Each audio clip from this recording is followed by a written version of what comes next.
mashariki mwa Jamhuri ya Kidemokrasia ya Kongo. Tunapatikana kwenye mashamba ya mapambano katika mkoa wa Kivu Kusini, tukiwa na viongozi wa wazalendo hapa katika makala yetu ya 4 minutes ndani ya Iyamba Letu TV. Mimi ni Mfalme Thomson Unjibata Ngola William. Tumekuja kutembelea wazalendo hapa kuchakanua mawili matatu kuhusu usalama. Utakumbuka kwamba Rais wa zamani wa Jamhuri ya Kidemokrasia ya Kongo Bwana Joseph Kabila Kabange, muda tunaozungumza, yuko katika mji wa Goma tangu tarehe 25 mwezi Mei uliopita, na anaendesha mazungumzo na watu wa tabaka mbalimbali. Kwa sasa amealika wachungaji baada ya kukutana na akina mama katika mji wa Goma, akisema kwamba wanachokitamani ni usalama. Naye Joseph Kabila anasema muda wowote kwa sasa watafika Uvira. Wazalendo wajipangaje? Na kuja kwake kiongozi. Ujambo. Jambo baba Mwaria. Kwa majina tena? Alex Mwamba Dunia, coordinateur wa wazalendo. Alex Mwamba Dunia, unachukuaje mazungumzo ya Joseph Kabila licha kwamba nyinyi amfanye siasa na mko kwenye vita? Joseph Kabila anasema kwamba wanakuja wakamate Uvira, wakamate Kongo nzima kwa amani na salama. Wanataka usalama uwepo. Nyinyi wazalendo mwasemaje? Hiyo anakuja kwa amani. Angelikuja kwa amani, angelikaa Kinshasa na kualika vikundi mbalimbali. Yani hapo ndio mali amani inatafutiwa. Yeye anakuja kwenye kuwa waasi. Anakuja kwenye waasi wanapatikana ambao tunapambana na wao. Anatufahamu. Tulikuwa tukimtandika na anakimbia mbele na tupo porini. Hapa tupo mjini. Hiyo alikuja kutafuta amani, alikuja kutafuta ni kutumaliza kwa ajili ya kusongamanisha mbele ubakaji, uwizi na uporaji wa mali yetu kwenda Rwanda. Anakuja kuwasaidia pia kutupora. Hiyo ambayo alipora katika miaka ya epitao, miaka 18 alikuwa akiwa rais, haikutoshelea, na leo anakuja kukamilisha kama wandugu zake ni wale ambao anakaa nao Wanyarwanda ili waendelee kutupora sisi Wakongomani. Hiyo ni hakuja kutafuta amani ndugu yangu. Joseph Kabila ziara yake haijafichama kiongozi, na amekuja wazi hadharani, na katika mji wa Goma watu wamemfurahia, wamemshangilia na wanamwelekea, wanamsogelea. Wao wanasema kwamba ni adui. Goma inakamatiwa na wavamizi ndugu yangu. Inakamatiwa na maadui. Hiyo sio kusema kama alikuja kwa shari. Alipasha anzia hata hapa Uvira kwenye sisi tunapatikana, na anakuja anatuambia mimi nakuja kwenu mnipokee kama vile ndugu yenu, na sisi tungempokea. Lakini kwenda kuanzia kwenye kuwa maadui na kujitangaza kwenye mitandao kama yeye ni mwenyekiti rais wa hiyo chama yenye kutumaliza, kutuua na kupora mali yetu. Hata vikorokosi vya gari ndugu yangu vinavuka Rwanda. Sasa utakuja kutuambia kama unaleta amani kivipi? Kabila hajasema kwamba yeye ni rais wa M23, anayesema kwamba ni kiongozi wa M23 ni Corneille Nangaa. Yeye anasema kwamba ni rais mstaafu, anatakiwa kuchangia kuleta amani, maana nchi inaendelea kuwa katika migogoro. Hakuleta amani, anakuja kuongeza uvurugu wa nchi. Sasa hiyo amani yeye anasema atakamata nchi nzima, na kuna rais ambaye alichaguliwa kihalali kama vile katiba ya nchi yetu inasema, na yeye alipita mwai, alijipanga na kuchaguliwa. Sasa kwa nini leo anakuja mpiganisha ule ayamaliza muhula wake? Anasema kwamba Tshisekedi hajatimiza ahadi zote alizozitoa. Ahadi alizitoa yeye na nani? Hache akishindwa muhula wake unamalizika, na mwingine ambaye atapita pale naye aendeleshe atekeleze hiyo. Kwa nini yeye anakuja kumpiganisha? Martin Fayulu alikuwa mpinzani, amesema kwamba Joseph Kabila anachokifanya hakifai kama unavyosema na wewe hapa, na amemuonya Joseph Kabila kumwambia kwamba atoke katika Goma, na akamuonya Corneille Nangaa atoke pia.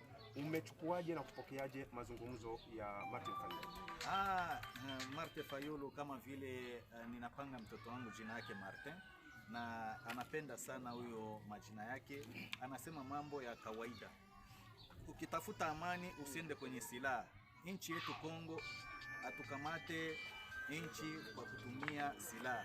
Tunakamata nchi kwa kutumia kura, na hiyo kura ndio inapatia mtu uraisi. Hapana kwa siasa ambayo anatumia kwenda kujiunga na Wanyarwanda, kuja kutumaliza, wenye kutubaka, wenye kutuua, bamama yetu, badada yetu, bashangazi yetu, wabibi yetu wanamalizika. Ndugu yangu, Goma ukiwa kijana wanakuita mzalendo, wanakuua.